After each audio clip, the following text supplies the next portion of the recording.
Hello students, कैसे हैं आप सब लोग। आई होप आप लोग अच्छे होंगे, अच्छे से पढ़ाई कर रहे होंगे। और आज अब आपको पता है 9 से बच्चे 10th में आ चुके हैं। रियल नंबर उनका पहला चैप्टर है।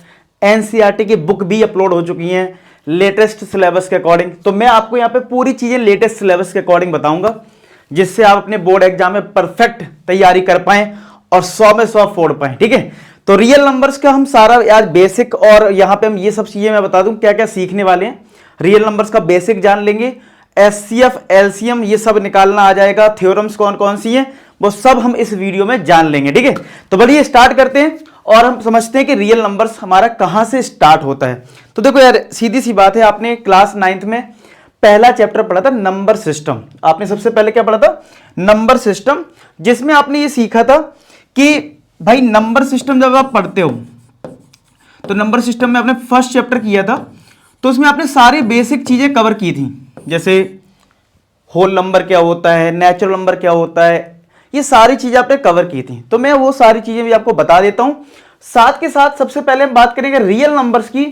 तो यहां पे क्लास 10th में हमें यह समझना है कि रियल नंबर्स को हमें दो पार्ट में डिवाइड कर देना है। किसमें? दो पार्ट में आप डिवाइड कर दीजिए। एक होता है आपका रैशनल नंबर, क्या होता है? एक आपका होता है रैशनल नंबर, और एक आपको डिवाइड कर देना है इर्रेशनल नंबर्स में, इर्रेशनल नंबर। तो ये आपने सबसे पहले दो पार्ट में डिवाइड कर दिया रियल नंबर को, रैशनल नंबर और इर्रेशनल नंबर। और रैशनल नंबर में फर्दर, तो आपको पता है रैशनल नंबर क्या होता है? जो पी बाई क्यू फॉर्मेट में होता है, जिसमें क्यू हमारा 0 के इक्वल नहीं होता है। और इर्रेशनल नंबर कौन से होते हैं? जैसे आपने देखा होगा √2, √3, ये सारे के सारे हमारे इर्रेशनल नंबर्स होते हैं। लेकिन कई बार क्या है ना, कुछ कंफ्यूजन्स हो जाती हैं। जैसे फॉर एग्जांपल कोई कह दे कि √2 को मैंने अगर √2/1 लिख दिया तो ये पी बाई क्यू फॉर्मेट हो गया, तब तो ये रैशनल नंबर हो जाएगा। तो कहीं ना कहीं इससे बच्चे कंफ्यूज हो जाते हैं। जैसे मैं पूछ लेता हूं, अच्छा √2 एक इर्रेशनल नंबर है? तो आप कहोगे हाँ, तो बेटा ठीक है √2/1 लिख लो, तब तो ये पी बाई क्यू फॉर्मेट हो जाएगा।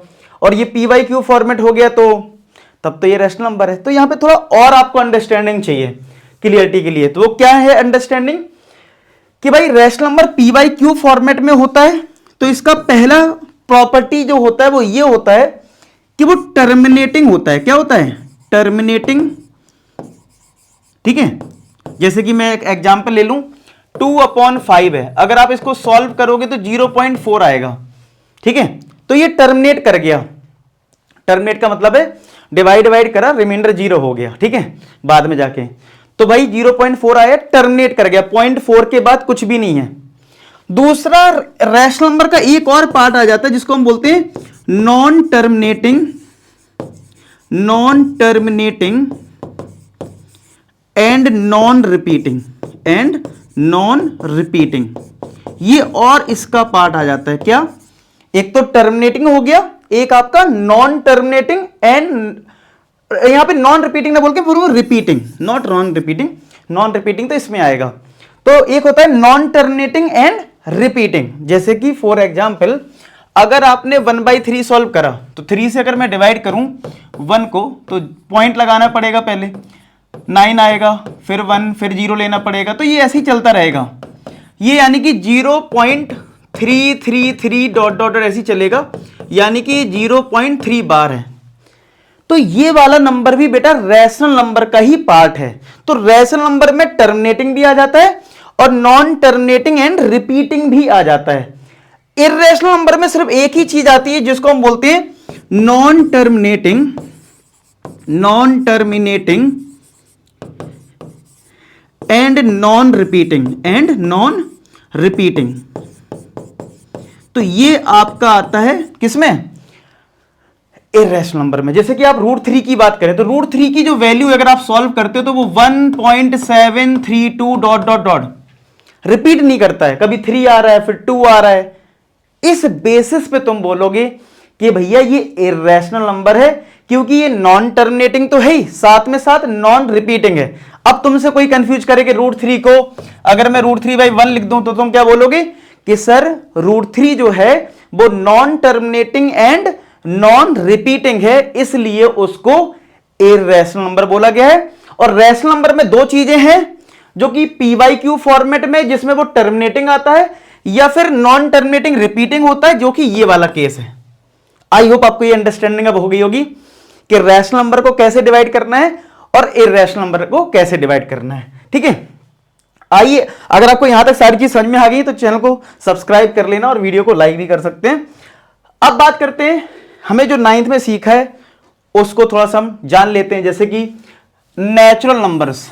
ठीक है, अब जब मैं नेचुरल नंबर पूछता हूं ना तो बच्चे बोलते हैं सर जो 1 से बड़ा होता है, तो मैं कहता हूं तो क्या 1.2 होगा? सर 1.2 तो शायद नहीं होना चाहिए, शायद, ये शायद बड़ा आ जाता है, पता नहीं क्यों। यार एक बात बताओ, अगर आप सब बोल दोगे 1 से बड़ा तब तो फिर 1.2 भी हो सकता है। तो ये ऐसे नहीं बोला करो, तुम ऐसे बोला करो कि नेचुरल नंबर्स जो होते हैं वो काउंटिंग नंबर्स होते हैं। कैसे होते हैं? आज की बात तुम याद रखोगे कि नेचुरल नंबर्स जो होते हैं वो हमारे काउंटिंग नंबर्स होते हैं। अब काउंटिंग आपकी कहां से स्टार्ट होती है? जब आप, जैसे फॉर एग्जांपल क्लास में कुछ बच्चे बैठे हैं, मैंने कहा 1, फिर 2 बोलोगे या 1.5 बोलोगे? अब दिमाग में स्ट्राइक कर रहा ना कि हाँ 1 के बाद 2 बोलना है, 2 के बाद 3 बोलना है और 3 के बाद 4 बोलना है। ठीक है, तो ये काउंटिंग नंबर्स होते हैं, यानी कि 1, 2, 3 डॉट डॉट डॉट ऐसे चलते रहेंगे। तो याद रखो आजकल नेचुरल नंबर क्या है? काउंटिंग नंबर्स ही हैं। इसके बाद आपको ध्यान रखना है कि होल नंबर्स क्या होते हैं। तो जो नेचुरल नंबर है उन्हीं में अगर 0 को इंक्लूड कर दिया जाए तो 0, 1, 2, 3 डॉट डॉट डॉट, यानी नेचुरल नंबर इंक्लूडिंग 0, वो बन जाते हैं होल नंबर। ये सब 9th में पढ़ते हैं, लेकिन रिकॉल करवाना आपको जरूरी है। इंटीजर्स की बात करें तो नंबर लाइन पे जितने भी नंबर्स होते हैं वो सब के सब कौन से नंबर होते हैं? Real number. क्योंकि रियल नंबर के अंदर रैशनल नंबर भी आता है और इररेशनल नंबर भी आता है, और हमारे एक नंबर लाइन पे रैशनल नंबर्स होते हैं और इररेशनल नंबर्स होते हैं। तो अब इंटीजर्स में भी ऐसे ही होता है कि पूरी नंबर लाइन पे जो नंबर्स है वो इंटीजर्स हैं। बस एक कंडीशन है कि डज नॉट इंक्लूड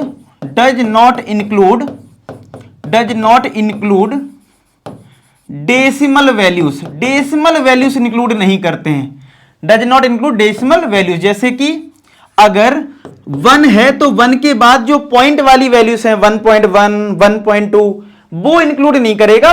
1 के बाद सीधा 2 आएगा, 3 आएगा और ऐसे ही चलेगा पूरे नंबर लाइन पे। यहां 0 होगा, फिर -1 होगा, -2 होगा, इस तरीके से। यानी कि अगर मैं लिखना चाहूं तो -3, -2, -1, 0, 1, 2, 3 डॉट डॉट डॉट, और यहां पे भी ऐसे डॉट डॉट डॉट। तो सारे नंबर्स हैं, बस यहां पे डेसिमल वैल्यूज नहीं होती हैं। ये इंटीजर्स का कॉन्सेप्ट है। ठीक है, तो ये हो गया आपका इंटीजर।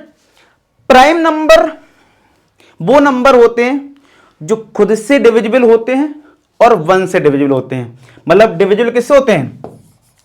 डिविजिबल बाई 1, ठीक है, और इटसेल्फ, मतलब खुद से डिविजिबल होंगे और 1 से। जैसे कि 3 हमारा 1 से डिविजिबल है और 3 से तो है ही। ठीक है, तो ऐसे नंबर जो खुद से डिविजिबल हो और 1 से डिविजिबल हो, ऐसे नंबर हमारे प्राइम नंबर कहलाते हैं। ठीक है, अच्छा, प्राइम नंबर सबसे पहला, अगर कोई बोले स्मॉलेस्ट प्राइम नंबर बताओ, स्मॉलेस्ट प्राइम नंबर बताइए, प्राइम नंबर, तो बेटा वो 2 होता है। ठीक है, 2 से स्टार्ट होता है, 2, फिर 3 भी होता है, फिर 5 भी होता है। ऐसे आप सोच सकते हो कौन कौन से होंगे।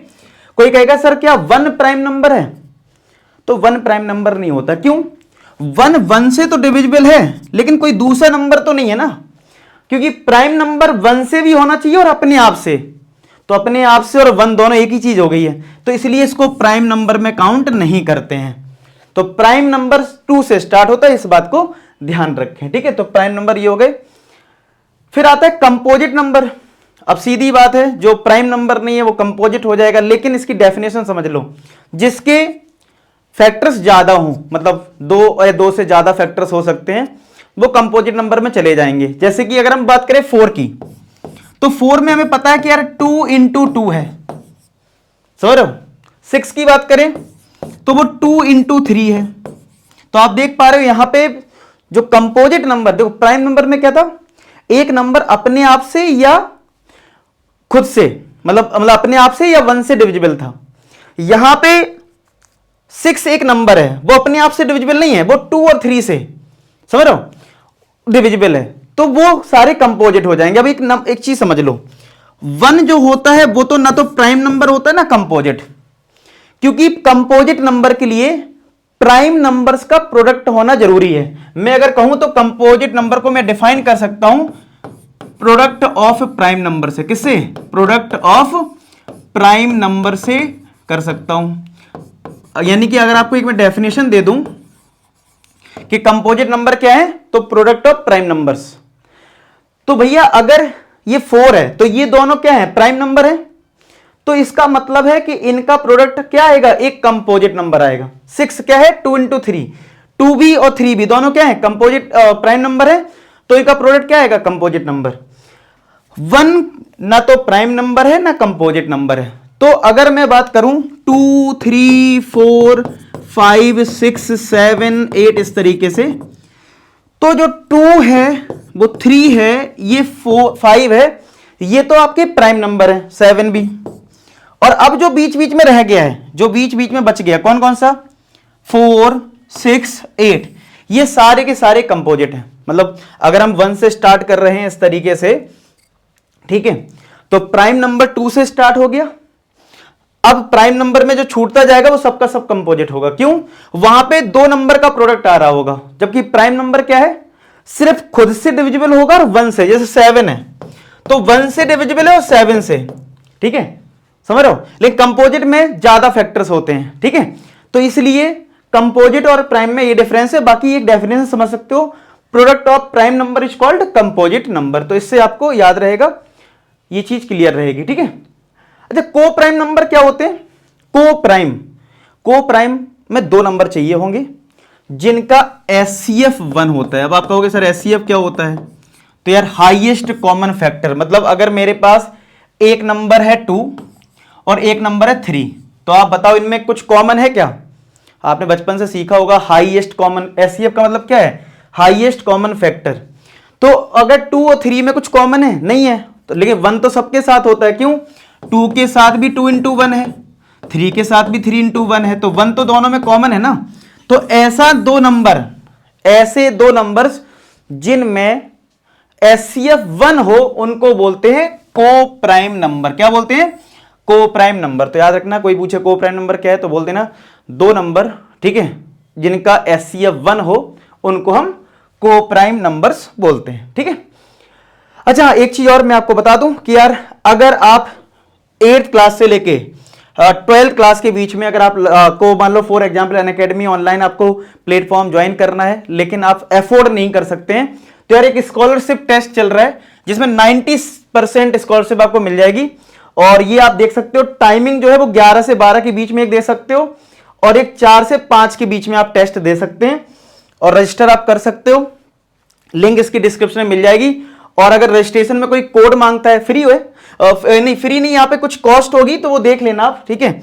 और लेकिन उसमें कॉस्ट में भी डिस्काउंट मिल जाएगा अगर आप ये कोड जो मैंने लिख रखा है LA4S, ठीक है, हमारी A4S आर्मी है, L मतलब लाइव, ठीक है, लाइव A4S, लाइव क्लासेस आपको यहां मिलती हैं, तो लाइव A4S है, तो इसका शॉर्ट बना दिया मैंने LA4S।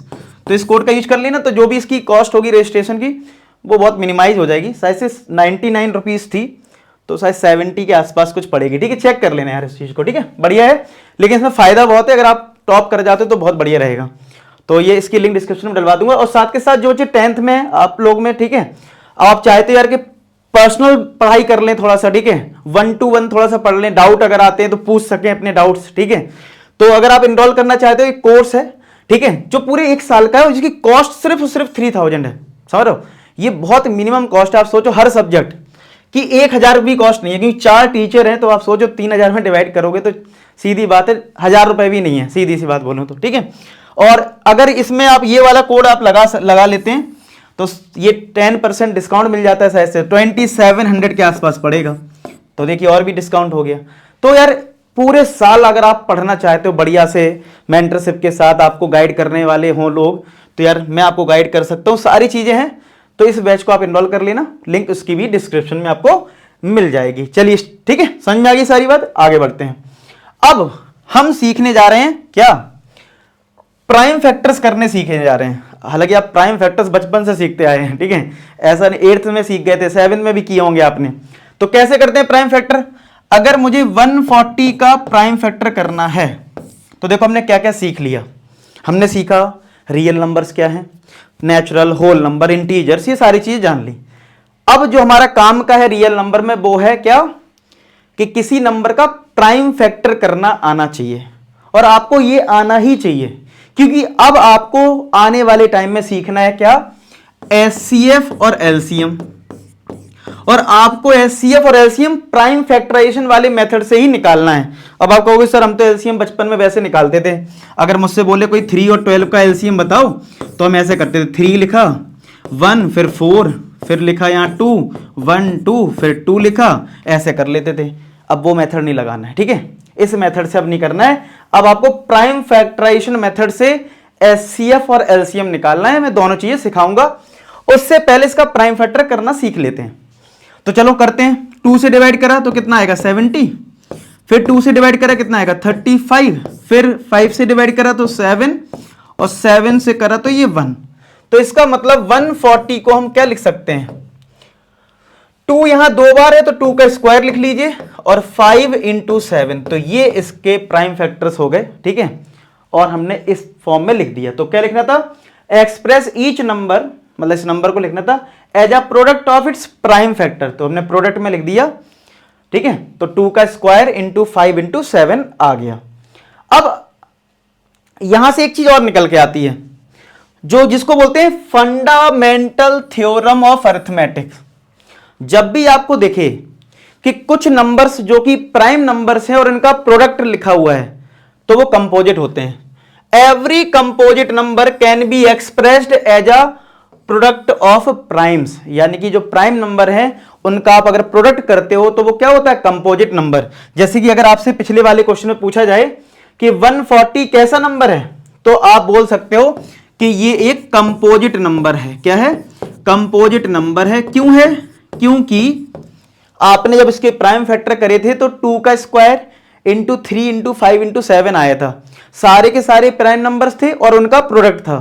तो एक डेफिनेशन निकल के आ गई यहां पे कि product of prime number is called composite number. कोई बोले किस प्रॉपर्टी से, किस थ्योरम से, तो आप बता दोगे fundamental theorem of arithmetic, fundamental theorem of arithmetic से ऐसा होता है, ठीक है।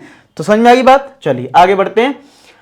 इस वाले क्वेश्चन को भी हम उसी मेथड से करने वाले हैं। क्या आपके पास है 7 × 11 × 13 प्लस का 13, आपको एक्सप्लेन करना है कि ये कंपोजिट नंबर है। अब आप कहोगे सर सारे नंबर प्रोडक्ट में है तो ये कंपोजिट होता है, लेकिन थोड़ा ध्यान से देखो, ये जो 13 है ना ये प्रॉब्लम कर रहा है, यस और नो। अगर ये 13 ना होता, सॉरी ये प्लस का ना होता, अगर इतनी होती चीज इतनी, तो ये सारे प्राइम नंबर हैं और प्रोडक्ट का साइन है, तो आप बोल सकते हो product of prime number is called composite number. लेकिन यहां प्रॉब्लम है क्योंकि यहां पे प्लस का साइन आ गया है। तो जब भी ऐसा कोई क्वेश्चन आ जाए और आपको इस प्रॉपर्टी से सॉल्व करना है तो आप पहले देख लो क्या कॉमन मिल रहा है। तो क्या यहां पे 13 कॉमन मिल रहा है, तो 13 अगर कॉमन लिया इन दोनों में तो यहां से कितना आएगा 7 × 11, और 13 कॉमन चला गया तो यहां पे ये नंबर तो बाहर आ गया, ये भी बाहर आ गया, तो यहां पे 1 बचा।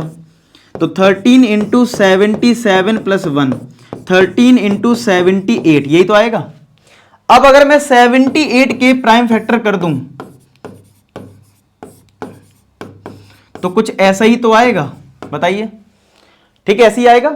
तो अगर मैं इसको लिखूं 13 × 2 × 3 × 13, ऐसे तो लिखेंगे यहां पे, ठीक है। तो ये सारे के सारे क्या हैं, ये सारे के सारे क्या हैं बेटा, सारे के सारे यहां प्राइम नंबर्स हैं। क्या है, प्राइम नंबर। और अभी हमने एक प्रॉपर्टी पढ़ी है, क्या, product of prime numbers, product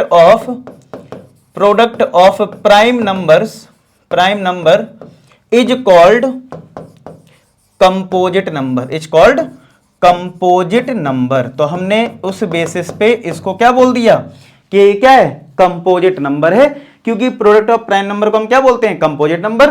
तो ये सारे के सारे क्या हैं, क्या क्या हैं, ये सारे के सारे प्राइम नंबर हैं और ये प्रोडक्ट में है, तो इस प्रॉपर्टी से आप लिख सकते हैं, ठीक है। अब हमें सीखना है इसी प्राइम फैक्टराइजेशन से एचसीएफ और एलसीएम निकालना, ठीक है, प्राइम फैक्टराइजेशन मेथड से। तो सीख लेते हैं जरा। 26 और 91 ये दो नंबर हैं और ये बहुत सिंपल से हैं। अगर इनकी प्राइम फैक्टर करें तो हमें पता है 2 इंटू 13 होता है। अगर आप करोगे भी 26 को कैसे करोगे, 2 लिखोगे, फिर 13 आएगा, फिर 13 आएगा, 1 ऐसे तो आएगा। फिर 91 को करेंगे तो 7 इंटू 13 होगा। तो यहाँ पे अगर 91 की अगर आप प्राइम फैक्टर करेंगे तो 7 तो 13। अब ये पता होना चाहिए टेबल में आता है, किसके टेबल में आता है। अगर ये चीज पता होगी तो इजीली कर पाएंगे। तो ये आ गया। अब इन दो नंबर का अगर मुझे एचसीएफ और एलसीएम निकालना सीखना है तो बहुत ध्यान से देख लो, बहुत ध्यान से देखना। अगर ये सीख लिया तो बस बहुत बड़ा काम आपका हो गया। एचसीएफ होता है कि दोनों नंबर में कॉमन क्या है। तो कॉमन क्या दिख रहा है, 13, तो भैया एचसीएफ हो गया 13, एचसीएफ हो गया 13। एलसीएम क्या होता है, मैं ट्रिक बता रहा हूं, उसको ध्यान रखना, ध्यान सुनना जो ट्रिक बता रहा हूं। ट्रिक ये है एलसीएम के लिए कि जिसमें आपको ये समझना पड़ेगा कि इन नंबर्स में कितने नंबर आपको दिख रहे हैं। एक 2 दिख रहा है, एक 13 दिख रहा है, एक 7 दिख रहा है। तो जितने आपको दिख रहे हैं सब लिख दो, यानी कि 2 लिख दो, 7 लिख दो, 13 लिख दो, सब लिख दो। फिर ये चेक कर लो जो इन नंबर्स में पावर है उसकी हाईएस्ट पावर लेनी है। तो जैसे यहां पे तो 1 है, ये भी 1 है, ये भी 1 है, ये भी 1 है, तो इनमें सब में 1 ही रहेगा। अब कोई को डाउट ये आ सकता है कि सर 13 तो 2 बार है। दो 2 बार 3 बार से मतलब नहीं है, मेन है कि इसमें पावर कितनी है, 1 है ना, इसमें पावर कितनी है, 1 है तो 1 ही रहेगा। हां, अगर इसमें पावर 2 होती तो यहां पे 2 लेते। तो इससे काउंट मत करना कि सर 2 बार 13 है तो फिर 2 होना चाहिए, ऐसा नहीं होता है, ठीक है। तो फिलहाल एलसीएम इसका ये आ जाएगा 2 इंटू 7 इंटू 13। अगर मैं इसको मल्टीप्लाई कर लूं तो कितना आ जाएगा, तो ये तुम्हारा 14 हो गया, 14 इंटू 13 कितना आएगा, ये तुम्हारा हो गया 13 4 जा 52, 5 कैरी और 13 5 182 आ जाएगा। कितना आ जाएगा, एलसीएम आ गया 182। तो हमने एचसीएफ और एलसीएम निकाल लिया। अभी 2 क्वेश्चन और करवाऊंगा तो आपको क्लियरिटी आ जाएगी एचसीएफ और एलसीएम की, ठीक है। तो ये आपको चीजें क्लियर हो गई, ये आपका एचसीएफ और ये आपका एलसीएम। एलसीएम 182 और एचसीएफ 13, ठीक है। अब यहीं से क्या होता है, एक फॉर्मूला निकल के आता है, एक इंपॉर्टेंट रिजल्ट निकल के आता है कि जो एचसीएफ और एलसीएम दो नंबर का होता है वो हमेशा प्रोडक्ट ऑफ 2 नंबर्स के इक्वल होता है। क्या होता है, प्रोडक्ट ऑफ 2 नंबर्स के ये इक्वल होता है। ये प्रॉपर्टी है, मतलब एक फॉर्मूला समझ सकते हो, एक थ्योरम समझ सकते हो, जिसको आपको याद रखना है। क्या है ये, जिसमें ये बोला जाता है कि जो एचसीएफ इंटू एलसीएम है वो प्रोडक्ट ऑफ 2 नंबर्स के इक्वल है, ठीक है, प्रोडक्ट ऑफ 2 नंबर्स के इक्वल है। अब जरा इस चीज को देखो, मानेंगे तब जब ये वेरीफाई हो जाए। तो अभी हमने प्रीवियस क्वेश्चन में 26 और 91 का एचसीएफ लिया था। कितना आया था इसका एचसीएफ, इसका एचसीएफ आया था 13 और एलसीएम आया था 182, यही तो आया था 182। तो एक काम करते हैं, इन दो नंबर का मल्टीप्लाई करके देख लेते हैं और इन दोनों का मल्टीप्लाई करके देख लेते हैं सेम आ रहा है कि नहीं। तो हम फाइंड आउट करने जा रहे हैं प्रोडक्ट ऑफ 2 नंबर्स। क्या फाइंड कर रहे हैं, प्रोडक्ट ऑफ 2 नंबर्स। तो ये हम फाइंड आउट करके जरा देख लेते हैं। तो कितना आएगा, 26 इंटू 91 करना है। चलो करते हैं मल्टीप्लाई। 1 से करा 26, 9 से करा तो 54, 5 कैरी 18 और 5 23, तो कितना आ गया 2366 आया ये, ठीक है। एचसीएफ और एलसीएम का जरा मल्टीप्लाई करके देख लेते हैं। एचसीएफ इंटू एलसीएम का जरा मल्टीप्लाई करें तो 13 इंटू 182, 2 से मल्टीप्लाई करा 26, 8 से करेंगे तो 8 3 जा 24, 2 कैरी और ये 10 आ जाएगा। और फिर यहां पे 1 से करेंगे तो 13, तो देखो 2366, क्या ये सेम आ गया। देखो तो मैं कह सकता हूं कि एचसीएफ इंटू एलसीएम जो है वो किसकी इक्वल है, प्रोडक्ट ऑफ 2 नंबर्स की, प्रोडक्ट ऑफ 2 नंबर्स के इक्वल है, ठीक है। क्या है, एचसीएफ इंटू एलसीएम जो है वो प्रोडक्ट ऑफ टू नंबर्स के इक्वल है, इस बात का हमें ध्यान रखना है। ठीक है, तो कभी भी ये फॉर्मूला यूज कर सकते हो, तो इसको फॉर्मूले का भी यूज कर सकते हो। अगर मैं दो नंबर को a इंटू बी ले लूं, अगर मैं दो नंबर को a और b मान लूं, तो आप एचसीएफ इंटू एलसीएम को a इंटू बी लिख सकते हैं, समझ रहे हो, जिससे आपको लिखने में आसानी रहे। अब ये नहीं बार बार लिख रहे हो प्रोडक्ट ऑफ टू नंबर्स, इसलिए। ठीक है, तो ये चीज को ध्यान रखें। अब थोड़ा एचसीएफ और एलसीएम की थोड़ी सी और प्रैक्टिस कर लें। What is the HCF of this, बताओ जरा, कमेंट सेक्शन में बता सकते हैं एचसीएफ क्या होगा।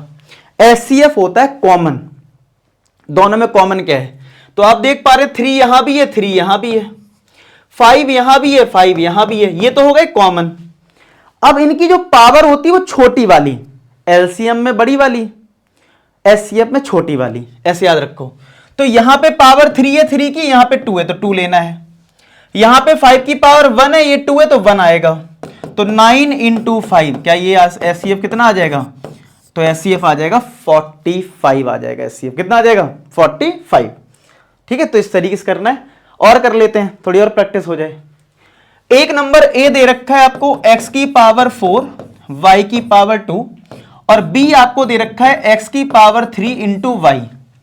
एक आपको a गिवन है x की पावर 4, y की पावर 2, और b गिवन है x की पावर 3 इंटू वाई, और आपको निकालना है एचसीएफ। तो क्या सिखाया मैंने कि जितने भी नंबर कॉमन दिख रहे हैं वो कॉमन ले लो, तो एक्स वाई दिख रहा है कॉमन, इनकी छोटी पावर लेनी है एचसीएफ में, छोटी पावर। तो यहां 4 है, यहां 3 है, तो 3 कॉमन, यहां 2 है, यहां 1 है, तो 1। तो इसका आंसर क्या हो गया, एक्स क्यूब वाई की पावर 1, या फिर मैं बोलूं एक्स क्यूब वाई। ठीक है, एक ही बात है। ठीक है, तो इस तरीके से हम एचसीएफ लेते हैं। अब ऐसी क्वेश्चन अगर एलसीएम में आ जाए, अगर ऐसी क्वेश्चन एक एलसीएम में आ जाए तो कैसे करते हैं। तो अगर आपको एक नंबर p दे रखा है यहां पे ए बी स्क्वायर, और एक नंबर q दे रखा है ए स्क्वायर बी, तो अगर यहां पे एलसीएम फाइंड आउट करना है, क्या फाइंड आउट करना है, एलसीएम, तो इस बार आपको क्या करना होता है, जितने डिफरेंट नंबर दिख रहे हैं वो लिख लो। a दिख रहा है और b दिख रहा है, और तो कोई डिफरेंट नंबर है नहीं, और इस बार इनकी हाईएस्ट पावर लेनी है। तो यहां पे पावर 1 है और यहां 2 है तो 2 आएगा, यहां 2 है यहां 1 है तो हाईएस्ट में 2 आएगा। तो इसका जो एलसीएम है वो आएगा A square B square. I hope आपको एचसीएफ और एलसीएम समझ में आ गया। अगर आपको एचसीएफ और एलसीएम समझ में आ गया, आपकी मेहनत काम आ रही है, तो यार फटाफट लाइक कर देना सेशन को, जिससे कि हमें आपके लिए ऐसी सेशन बनाने में मजा आए। ठीक है, चलिए आज का एक लास्ट क्वेश्चन कर लेते हैं। आई होप आज के सेशन में आपने बेसिक चीजें रियल नंबर्स की सीख ली हैं, एचसीएफ एलसीएम सीख लिया है। नेक्स्ट सेशन में हम कुछ क्वेश्चंस की प्रैक्टिस करेंगे और बाकी फिर हम नए टॉपिक पे काम करेंगे। तो ये क्वेश्चन है, what is the HCF of smallest composite number and smallest prime number. तो मैंने ये बात तो शुरुआत में बता दी थी कि स्मॉलेस्ट प्राइम नंबर क्या होता है, प्राइम नंबर क्या वो 2 होता है, और स्मॉलेस्ट कंपोजिट नंबर की बात करें, स्मॉलेस्ट कंपोजिट नंबर की अगर मैं बात करूं तो वो क्या होगा। देखो 1 तो कुछ है नहीं, ना प्राइम ना कंपोजिट, 2 3 भी प्राइम नंबर है, तो 4 जो नंबर है वो कंपोजिट है। तो 4 का मतलब है 2 इंटू 2, या फिर बोलूं 2 का स्क्वायर। तो अगर मुझे इन दोनों का अगर एचसीएफ लेना है, तो एचसीएफ होता है जो नंबर कॉमन है, कॉमन तो 2 है यहां पे, लेकिन छोटी पावर, यहां पावर छोटी है 1, तो भैया 1 ही लेना पड़ेगा, यानी इसका एचसीएफ कितना आ गया, 2 आ गया। सीख गए एचसीएफ एलसीएम निकालना, पक्का।